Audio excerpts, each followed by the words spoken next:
So I'm a middle child, and whenever my family meets up somewhere for vacation, you can really see the difference between my sibs and I. There's my little sister, who has her suitcase packed like a week in advance. She uses those little packing cube things. Her clothes are neatly folded. They're organized by outfit.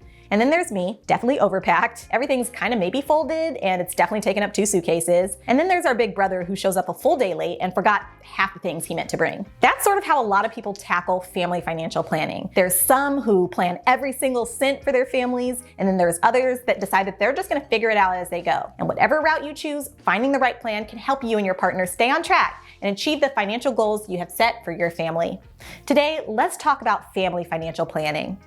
Hey y'all, welcome back. I'm Nikita, awkward, overpacking middle child and personal finance specialist here at NerdWallet. And here's a fun fact for you. The median amount that parents save to cover baby's first year was about $3,000, but the actual cost of baby's first year can push closer to $13,186 when you factor in diapers, childcare, food, and all the other expenses that come with the baby. All in, it's estimated that the average middle-class family will spend over $300K to raise a child from birth to age 17. Those numbers are pretty substantial and can leave some parents to be reeling. It's normal to feel kind of overwhelmed or nervous about it all. There's a big chunk of time between diapers and diplomas, and it all comes with expenses. Sometimes you have plenty of time before expanding your family to think about the financial steps that you want to take before your new little comes home. And sometimes your family expands very unexpectedly, and you have no real time to mentally, let alone financially, prepare. Either way, starting to plan as soon as you're able can only help. But where to start? Let's tackle it step by step. First, accept that your financial life is about to change. I know it sounds kind of silly for me to say that out loud, but it's important. It's reality. Adding another living being to the household comes with a lot of additional expenses. And it doesn't matter if you're bringing in a baby, adopting a school-aged child, starting full-time caretaking responsibilities for an elderly family member or other adult. As I mentioned before, sometimes people don't realize how much money is required. So I want you to really take a second and wrap your head around that so that you can go into this with a realistic mindset. Now let's set some goals. Any good financial plan, whether it's just for yourself or for you and your family, starts with setting financial goals. Deciding how you want to make your money work for you makes everything more intentional and keeps you inspired to keep working towards the goals. Go deep and do some soul searching. Where would you like your family to be in a year, 5 years, a decade? Thinking about these questions can help you make a plan for your money.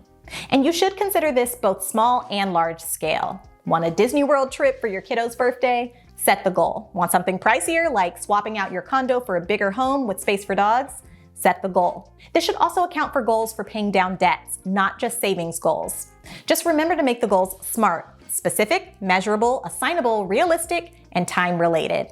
Step 3 is to start a budget. Setting a budget can help you get good sense of your monthly cash flow so you can track what's coming and going out. Getting this accurate snapshot of your finances can help you understand where you have room to save more or pay down more in debts. Ultimately, a budget can help you realize those short, medium, and long-term goals that we discussed earlier. There are a ton of options for setting a budget and a bunch of apps that can help you tackle that easily. And it doesn't have to be a painful experience. A pretty easy place to start is the 50-30-20 budgeting method, where your take-home income is divided into 3 categories. 50% of your net pay for needs, 30% for your wants, and 20% for savings and additional debt repayment. But this is just one of many options to choose from. The key is to find the one that works for you, that you can realistically stick to, and go from there. And if you share finances with a partner, be sure that you are both on the same page with the budget strategy. Fourth, set a plan for emergencies. Even the most solid financial plan can come crumbling down if you don't account for emergency expenses. $500 is a great starting point for covering unexpected bills without having to use a credit card. From there, you can build to $1,000 and then a month of living expenses, and eventually build up to an emergency fund that covers 6 months worth of expenses. Next, start planning for retirement. When couples find out that they're expecting, a lot of times they jump deeply into college saving mode. But you should actually start with making sure that you have a solid retirement plan for yourself first. Keep in mind that there are loans for college when the time comes, but there are not loans for retirement. A general guideline is to aim to replace 70% of your annual pre-retirement income with your retirement funds. And you can go about this in a few different ways. You can invest in an employer-sponsored retirement plan like a 401k. We'd recommend investing at least as much as your employer will match to avoid leaving free money on the table. And you might also consider traditional or Roth IRA accounts. These accounts come with some handy tax benefits and can help build up your retirement savings even more each year. Most financial plans include a variety of tools that you can use to invest in retirement and other future goals. All right, now that you've got that settled, let's look at how we're going to put junior through college. The average cost of tuition, $35,551 per student per year, if you factor in books, supplies, and daily living expenses. And considering inflation, this amount is going to be probably a lot higher by the time your diaper-clad tot is ready for college. Calculate how much you'd like to save for it and then work through the math to settle on a monthly amount. Like if you wanted to save close to $100K for baby girl to go to college, saving $250 per month should do the trick, considering the funds would also earn interest along the way. There are a few options for saving here, with one of the most common being a 529 savings plan. 529 savings accounts lets you set aside after-tax contributions that grow tax-free, much like a Roth IRA, but with higher contribution limits. The funds can be used for qualified educational expenses, such as tuition, room and board, and books. If a 529 savings account doesn't feel right for your family, you could also consider investing the funds in a high-interest savings account. The benefit here is the ability to use the funds however you'd like once college time comes around.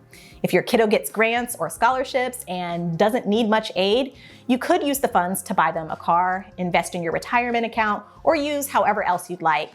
The downside is that there are not many tax benefits to this.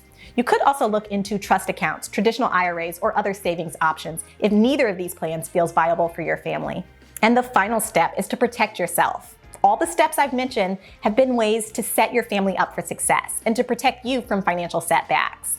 You can further solidify the efforts by building up some of the things I mentioned before with more funds. When you get an increase in salary, invest more into your retirement or other investment accounts and pad your emergency fund more. Autopay features can help make savings automatic and easily accommodate for increased salary percentages to save. Get insurance to protect your family should something happen to you. Term life insurance should do the trick. And create a will to ensure your assets are distributed the way you'd like if something were to happen to you. Ultimately, family financial planning is just fancy lingo for creating plans for managing your money as you move through different life stages.